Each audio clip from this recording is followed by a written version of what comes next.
my husband, who's the MD, Keith, came up with the process which successfully returns waste paint back to a top quality product. Each pot of our paint contains about 90% recycled paint and a minimum of 50%. And each pot prevents about 3 pots going to landfill. So it's quite a strong recycled product. Defro's calculated that about 50 million litres of paint is bought each year.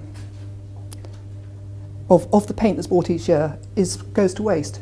It either goes to landfill, it's incinerated, or it's sat in your garages at home. I bet you've all got some sat in your garages. And that's the paint that we use, we can reuse. But to explain to you what we do, I'll go through the process, which just takes a few slides.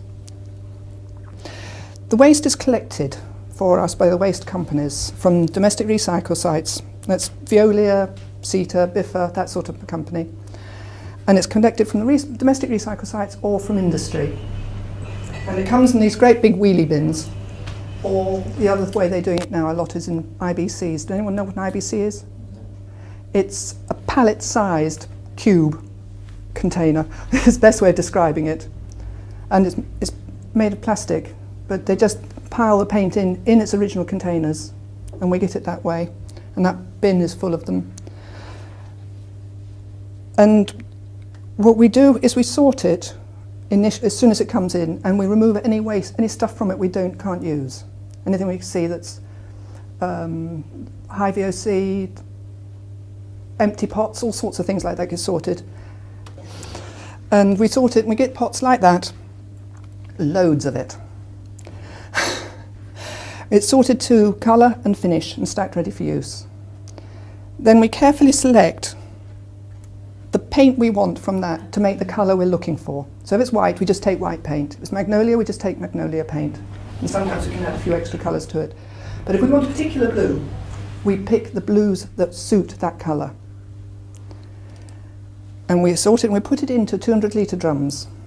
It's all done manually at the moment. And as you're sorting it like that, you open a pot up and you find that it's full of cat litter. So we sort that and get rid of that. Well, people put all sorts into those pots, and it arrives and the decorator has finished the paint, he's shoved his overalls in. So, and we sort it out also. There's some paint we can't use because it's gone too hard, it's smelly and it's solid. And we decide we don't use that because it's just too much to use. That point is then mixed. Now that's the mixer we use. It is enormous. It's like the food mixer you have in the kitchen, you put in a jug, you do like that with all the workings at the bottom, tiny little thing at the bottom. It re-emulsifies the lumps and smooths it all up and thoroughly mixes it. Then we test it. It goes to the laboratory and it's tested. And we check the colour is what we want. We add 2 biocides, one to kill any bugs that have been there already, and that changes back to water on its own accord. We then add another biocide that gives it shelf life for the future. We then add a mixture of various clays, ground limestone, marble, according to what the results are. And I'll have to check what it tells here. They aid the flow, improve water resistance, and thicken and improve the opacity and density. I can never remember the order of all the things it does. But that's what it does. It improves the paint. And you commented when you used our paint, it's a good solid thick paint. Yeah. And the opacity is good. I haven't brought a chart with me, but there's a chart the industry uses which is like zebra stripes. You paint across it, and one coat will pretty well colour and cover the difference between the black and the white. So you need a second coat to finish it off, but one coat is usually pretty good. After it's been tested and checked, it's remixed, thoroughly remixed. The colour is checked to make sure the additions hasn't changed the colour, and then we filter it. That is the filter we use, and it is finer than that's used by Dulux, big paint manufacturers. We've used a finer one because the paint is old paint. We want to make sure it's everything that shouldn't be there is out of it. So that's basically what we do there. At that point, we fill it off. We have got this very basic pump that pumps it into our pots at the moment. And we get the finished product.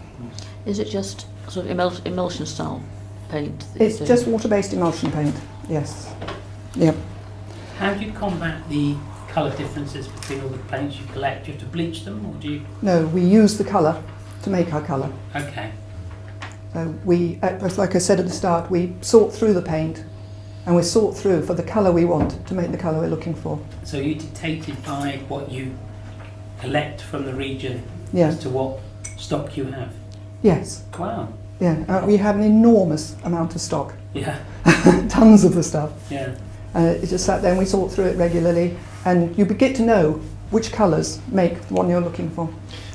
So do you make colours specifically to order, or do you have a range of standard colours that you're always trying to make? We've got a range that we use, a standard range. I've got colour charts with me you can have a look at afterwards. But we can make to order. And my husband's at the moment in discussions with Leeds University on some way of making a colour from a colour, because we're starting from a colour base, and it's making a different colour from a colour. And I don't know if you've played with paint and that sort of thing. It's really difficult to look at a colour and say, what do I need to add to that to make that? And we've actually got a piece of kit that tells us what you need to add, but they're working on another way of doing it, better way of doing it. Do you pay people for their old pots? No, they pay us to take it. Okay. Yeah, so you're working with industry more than you are individuals. We can't take paint direct from the public. Our licence doesn't cover that. So it is industrial. We have to take paint, well, it's not industrial, it's from the domestic recycle sites. So it's the general public's waste, but it goes through the recycle sites and then to us. Well, that's great, they're paying you to take it away. Yeah. Well, it's cheaper than sending it to landfill. Yeah. Yeah. And better. Right. And better, this is why we're doing it, it's better for the environment. Do people know at the landfill site that that's where it goes? Yes. Right. Because they have to sort it. No, I mean the public who... It's quite an interesting... Yes, I mean, I've left paint at a landfill, not a landfill, at a waste site before. But yeah, because I don't know, I never know what they do with it, but it's, I guess it's that then, maybe it's Veolia if you have a... Yeah, it goes, it's in the section of the site where they collecting recycled stuff. Yes. Yeah. Yeah, right. Where was I? Sorry, yeah. Yeah, explaining what to do with paint. Yeah.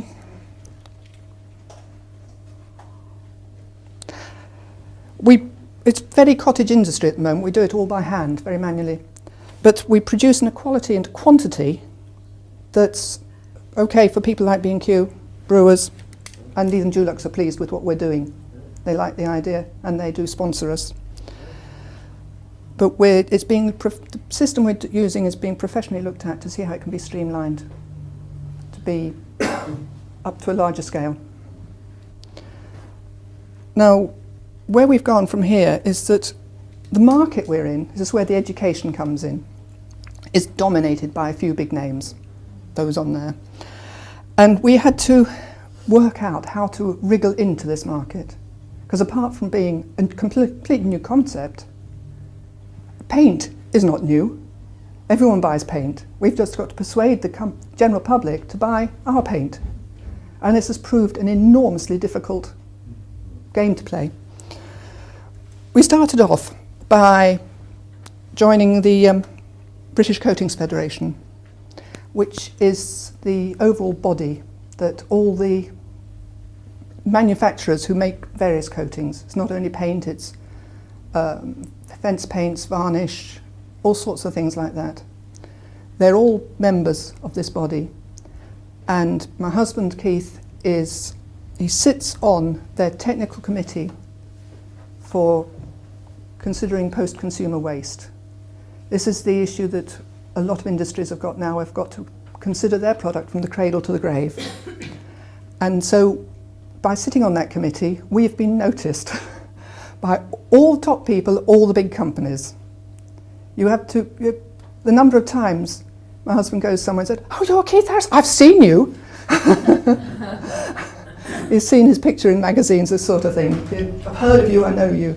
And these are all the The enormous group, people of multi-million pound international companies. Yeah, if they don't do their cradle to the grave problem, then the government is liable to impose a levy on them to pay for the problem, or to force them to do it themselves. And because we're there and shown we can do it, they're very interested in what we're doing, and they take a lot of interest in and listen to what we say. Can you, in terms of kind of big contracts for sort of industrial use, how would you go about using your product to go for maybe, I work with Network Rail, for example. Yeah. And I know that they are charged with sustainable credentials, and they're charged with a sustainable kind of future they have to commit to. How would you go about price pointing? Do you match price point of Dulux and Crown and FD? We have tried to keep with them. We've tried to keep our price down to just below Dulux for that sort of for that sort of project. We have actually sold to a company who does the anti-graffiti, who paints over the graffiti on the side of the railway lines. Yeah, I know them. And they, for a long time, have been buying our paint. But it's not where we're going. It's masonry paint. And okay, we do masonry paint, but we don't get so much of it. So it's difficult for us to supply in the quantity they want. And the other thing is they're buying less of it at the moment. Yeah. You've noticed the graffiti's crept up again. They're not, we've, yeah, they just don't paint it over. They like it. They like the graffiti. They seem to like the graffiti, yeah. Banksy. Well, if Banksy did it, it'd be fine. They've just... Yeah. So price point wise, it's the same as kind of Dulux in terms of, but it's For only industry. You don't do gloss. So we don't do gloss at the moment, No. no. And the high VOC gloss is going to be out of the market anyway shortly. Oh, They're going to have to be just water-based. okay. So we haven't bothered going into that market. Yeah, of course. So you're only going to be able, you can get gloss paint, but it's water-based. Right. And people don't like it so much. They're still complaining that they haven't managed to get the science right. Yeah.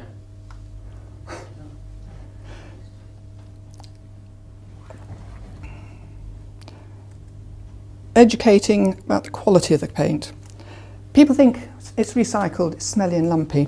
And if you think about paper, when it was first recycled, you just think what it was like.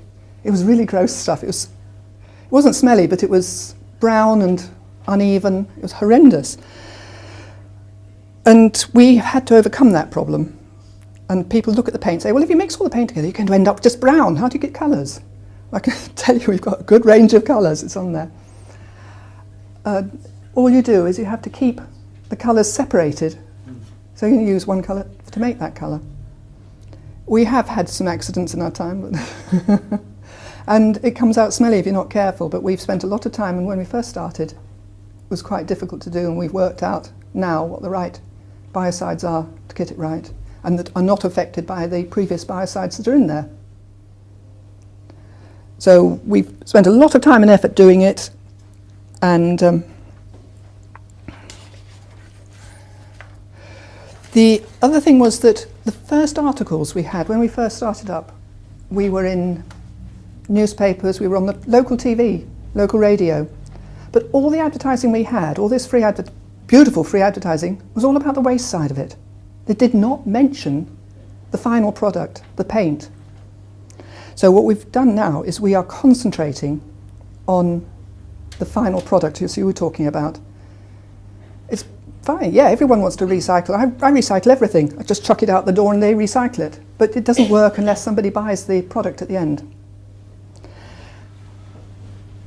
Sorry, I wanted to just ask on that point, but I understand that argument, but on the same time, do you not feel that perhaps that story about it coming from waste has actually been something that has defined and differentiated you in the market from other products? In other words, you've got lots of very good quality paint providers around, but they all make paint in the normal way, whereas where your sort of unique defining and differentiating aspect is surely from the fact that it's waste. And if you started by promoting paint and then tried to bring in the story about the waste, I wonder whether it would have been as effective as actually concentrating on the the waste recycling element and then building up your brand afterwards. You'd think so. This is how we started, and it's why it's taken us a long time to get where we are. In that we started up saying, this is recycled paint, it's brilliant stuff, we're taking all this stuff out of the waste and recycling it. But the sales weren't there.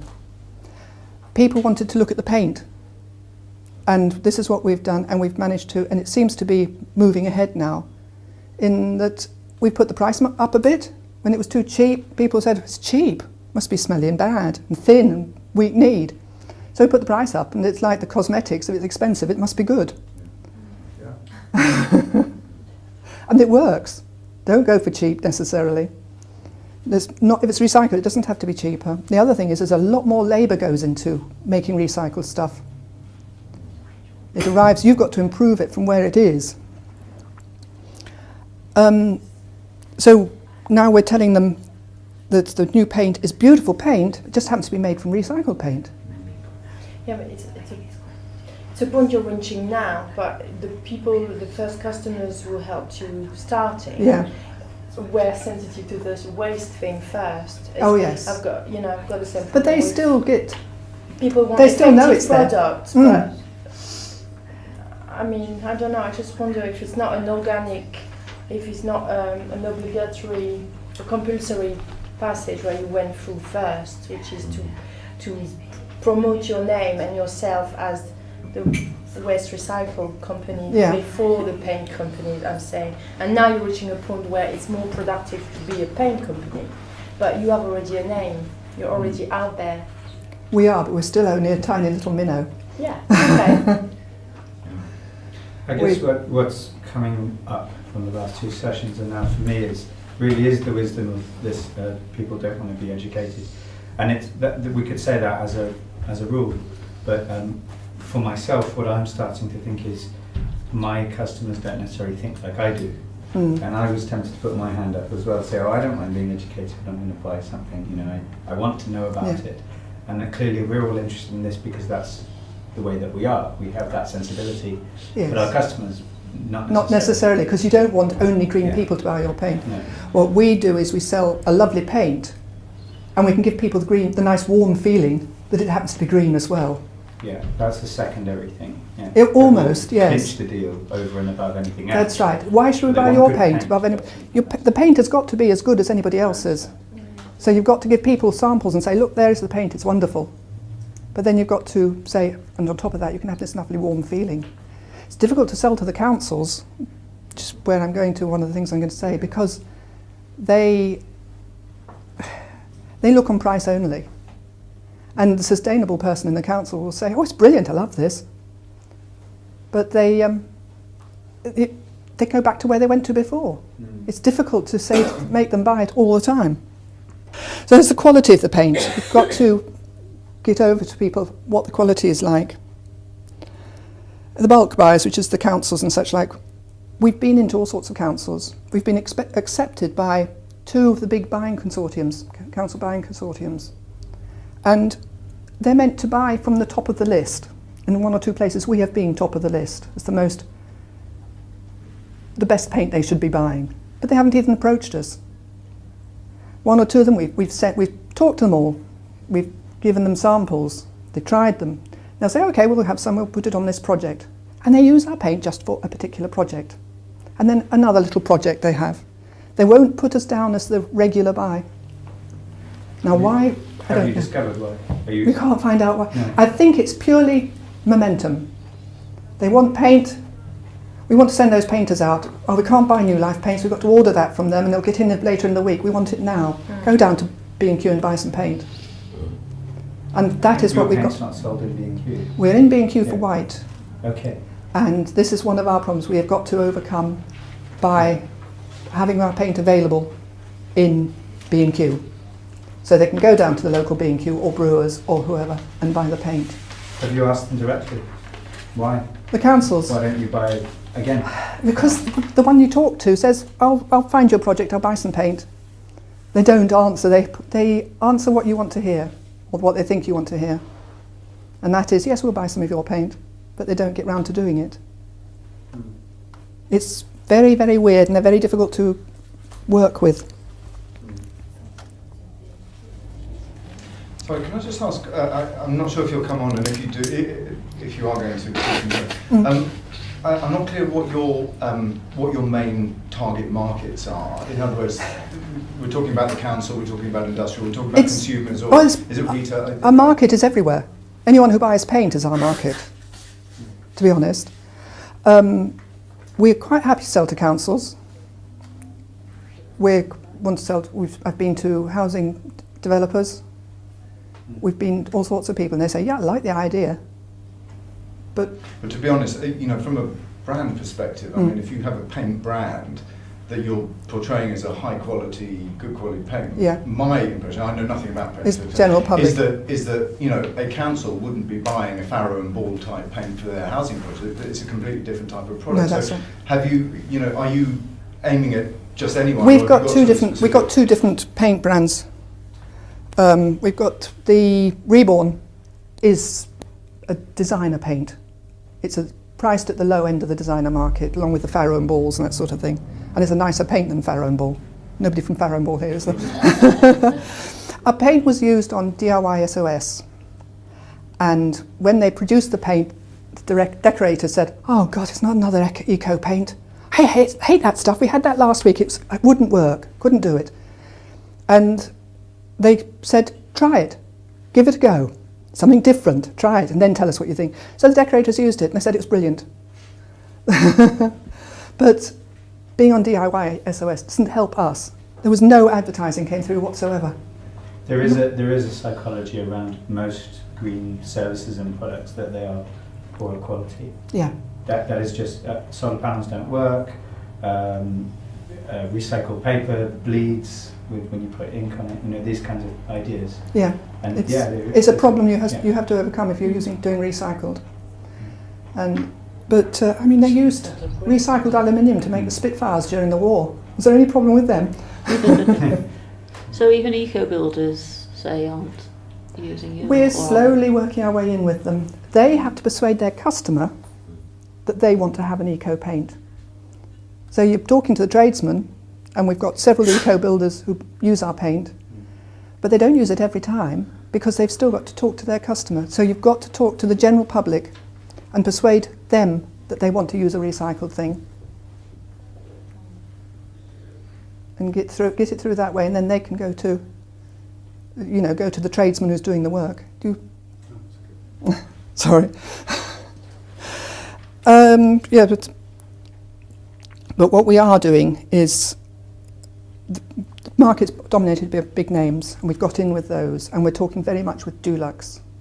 And we have got plans that with Dulux on our label, it'll sell.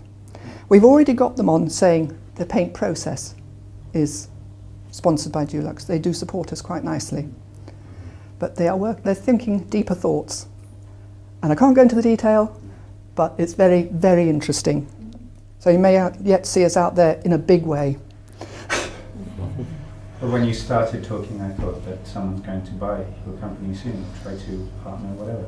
If anyone does, it'll be them. It's not sensible not to. Yeah. The way things are going. But they'd still want us to run it for them because they don't do recycled paint. It's not their thing. They don't know how to do it. So they'd have to work it out that way. Is it a big organisation? Is it kind of how many work in the organisation? On our organisation, we're actually not at the moment producing ourselves, but when we do, because we had to close down locally, we couldn't afford it anymore. The rent and rates in this area are too ridiculous. Yeah. And our paint is being... We were over in Ford. Okay, right. We've got a licensee in Birmingham, and he's been making our paint for us, for the paint we're selling as well as paint for him to sell. And we have 5 or 6 people and about 3 in the factory. It's not that many, and it's sufficient to do what we want. Mark you, when big orders come in from Dulux and the like, we're working all weekend. Not Dulux, from B&Q. So it's a case of all hands. Everyone does everything. I'm sure if Dulux gets in there, you're going to have to scale up quite a lot. No? Scaling up is going to be pretty difficult. This is one of the places we're going to. I was going to move on to, from educating the bulk buyers. Educating, well, we've really been through it now, informing people there is such a thing as recycled paint. We have used every cheap method we can think of to get the knowledge out there. We use Facebook, we use Twitter. Any of those things, don't fritter it. Make it to the point, but interesting. Otherwise, people are not going to follow you, look at you, if you chatter, I'm just off for a cup of tea. You need to make the points you're making on there pertinent, I think. Do you agree?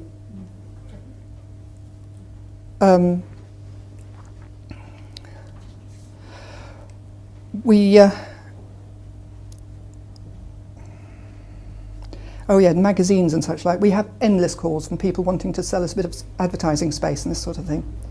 And I always turn it round to, no, but you might be interested. What we're doing is a really interesting project. An editorial would be brilliant. And sometimes I get it. We get there sometimes. We've had several articles in big magazines. And you'd be surprised where the big magazines get to. I had people from New Zealand contacting us saying, we want to start up in New Zealand. I saw you in House and Gardens. Thought, oh, that's interesting. I then had a person down the road. There was one article in one of the magazines. He was sat at the dentist. I know that face. So tore out the article. And word gets around. You can get these things done. But as much free stuff as you can manage. We've attended all sorts of free events, local award ceremonies, networking, you name it. But the other thing is the sponsorship we've had. They sponsored us for the Ideal Home exhibition at Christmas, before Christmas, and Grand Designs. And at Grand Designs we were one of Kevin MacLeod's Green Heroes, which was extra advertising, because it meant not only did we have a stand where we launched Reborn, but he had us on another stand, and we had people who spotted us there and came down and saw us, and we talked about it. And we got to the conclusion that definitely it was a good plan to talk about what a wonderful paint finish it was, and then say, but it happens to be made from recycled paint. Oh, that's good. You know. Do you find exhibitions work? So stands and exhibitions work? That one did. Yeah. The Grand Designs one. The Christmas one, the Ideal Home exhibition, was wasted space. It was a terrible waste of money. But Grand Designs, they're ever so expensive. But it was good. As long as you've got a good setup for it. Yeah. You've got people there talking about it. And people get attracted in.